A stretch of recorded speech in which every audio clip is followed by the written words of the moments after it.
தமிழகத்தில் உள்ள அரசு மற்றும் உதவி பெறும் பள்ளிகளில் படிக்கும் மாணவர்களுக்கு கல்வி உதவித்தொகை வழங்கப்பட்டு வருகின்றது. இந்த உதவித்தொகை மாணவர்களின் வங்கிக் கணக்குகளில் செலுத்தப்பட்டு வருகிறது.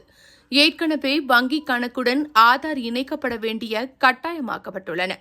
பள்ளிகளில் படிக்கும் மாணவ மாணவிகளின் சிலருக்கு ஆதார் இல்லாமலும் வங்கிக் கணக்குடன் ஆதார் இணைப்பு சரிபார்க்கப்படாமலும் உள்ளது.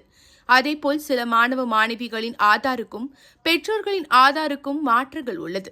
இதனால் மாணவர்களுக்கு வரக்கூடிய கல்வி உதவித்தொகை வராமல் உள்ளது. கடந்த ஆண்டு கல்வி உதவித்தொகை பெற்றிருந்தாலும் ஆதார் பிரச்சினையால் இந்த ஆண்டு பணம் வராமல் உள்ளது. தமிழகத்தில் பள்ளிகளை சேர்ந்த மாணவ மாணவிகள் புதிய ஆதார் பதிவு, ஆதார் திருத்தம் உள்ளிட்டவைகளுக்காக ஆதார் திருத்தும் மையங்களில் குவிந்து வருகின்றார்கள். இதன் ஒரு பகுதியாக கும்பகோணத்தில் பல்வேறு இடங்களைச் சேர்ந்த பொதுமக்கள் கும்பகோணம் தலைமை தபால் நிலையம், மேலக்காவேரி தபால் நிலையம் மற்றும் இ சேவை மையங்களில் ஆதார் புதுப்பிப்பதற்காக குவிந்துள்ளனர்.